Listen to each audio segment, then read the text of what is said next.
네, 다시 김현진 선생님입니다. 이번에는 2023학년도 법학적성시험 논술문항 분석을 해보도록 하겠습니다.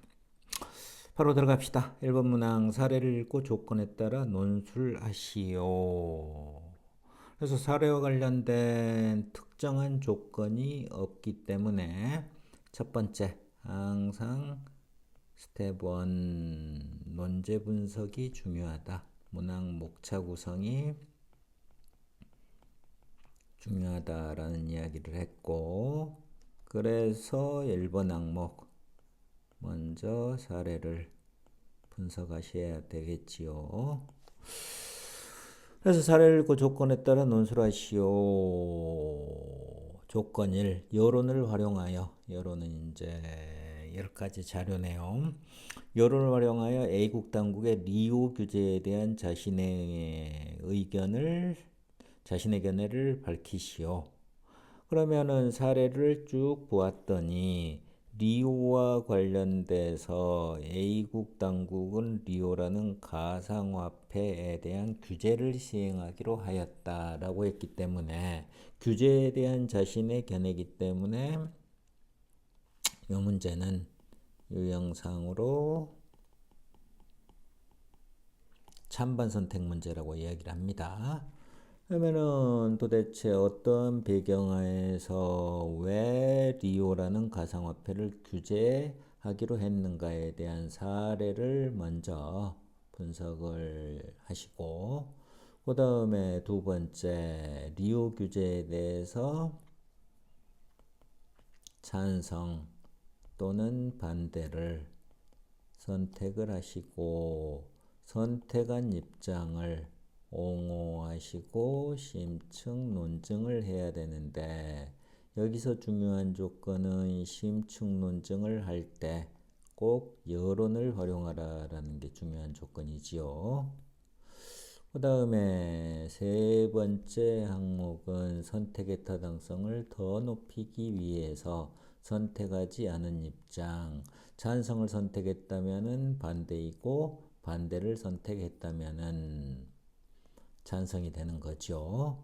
그래서 선택하지 않은 입장을 뭐 하시고 비판하시고, 어떤 점에서 왜 비판받아야 되는지에 대한 심층 논증을 해야 되는데, 마찬가지로 심층 논증할 때는 여론이 꼭 따라붙어야 된다. 여론을 꼭 활용해야 된다라는 것 정도 기억하시고, 그랬을 때 여기서 중요한 지점은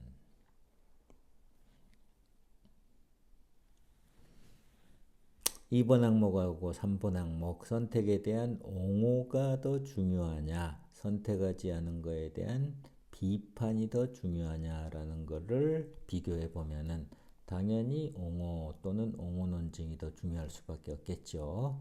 그래서 그거를 고려해 가지고 분량 배분을 하면은 사례 분석이니까 150자, 그 다음에 심층 논증 옹호 2개 정도 해줘야 되겠죠. 그러면은 250 곱하기 2는 500자가 되는 것이고, 250자 그러면은 750에 900자 조건이 딱 충족되네요. 그래서 여기서는 이 문항에서는 결국은 옹호 비판에 대한 심층 논증이 중요한 문제 형식이다 라는 거 꼭 기억했으면 좋겠고, 그 다음에 바로 2번 문항 접근을 해보도록 합시다. 마찬가지로 사례를 읽고 조건에 따라 논술하시오. 여기서는 별도로 사례를 분석할 필요가 없는 게 조건 1에서 사례 1과 사례 2에 대한 유사점과 차이점을 제시하시오. 그래서 이놈은 유형상으로 비교 분석인데, 비교 분석의 내용이 사례에 대한 내용이기 때문에 사례를 별도로 분석할 필요는 없겠지요. 그래서 첫 번째 항목은 사례 1과 사례 2의 유사점, 두 번째 항목은 차이점인데, 차이점의 경우에 먼저 범주를 제시해 줘야 된다.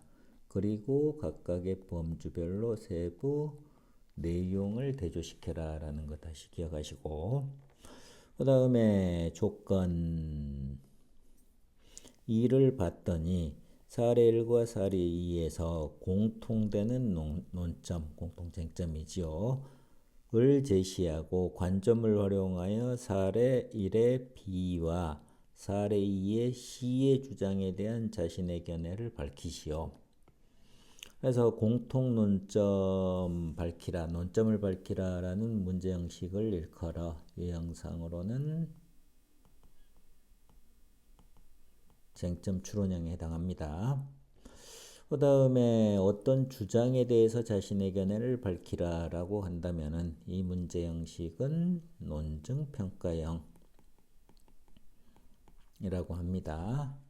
그래서 제가 지금 유형상으로 개괄적으로만 이야기하고 있는데 여기서 간단히 광고 들어가면은 제가 PNC 출판사에서 리트논술 바이블을 시중에 출판하였습니다.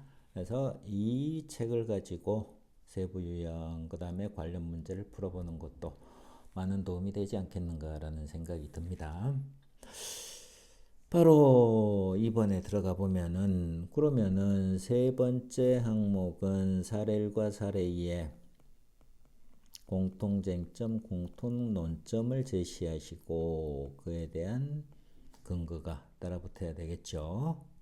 그 다음에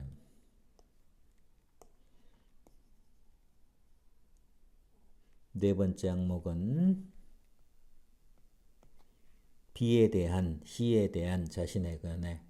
그러면은 사례 1의 B의 주장에 대해서 자신의 견해, 즉 옹호 또는 비판을 하시고 그에 대한 심층 논증이 따라 붙어야 되는데 여기서 중요한 거는 관점을 심층 논증할 때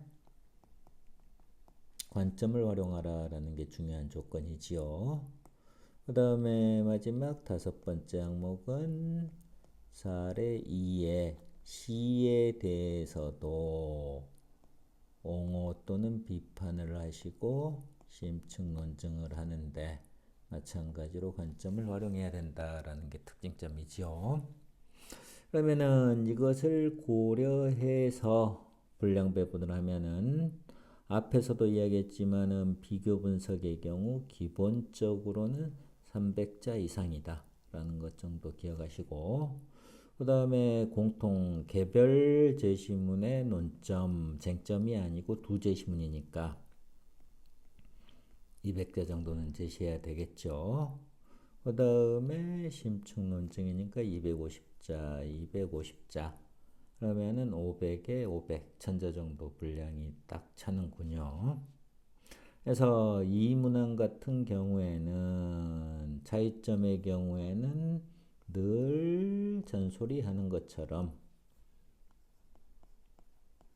범주화를 시켜 범주를 제시하는 게 중요하다라는 거 다시 기억하시고, 그 다음에 옹호든지 비판이든지 여기서는 이제 관점을 활용하라고 했는데 관점을 단순히 정리하는 것이 아니라 관점을 활용해서 결국 가장 중요한 건 논지 확장, 즉 심층 논증을 하는 것이 가장 중요하다. 이 심층 논증과 관련된 방법론 또는 논지 확장은 버스트리트의 면접에서도 절대적으로 중요한 평가 기준이 된다는 점에서 꼭 여러분들이 알고 또는 제어하고 넘어갔으면 좋겠습니다. 오케이. 이 문항은 23년도, 23학년도 기출문제 여기까지 진행을 하도록 합시다. 이상입니다.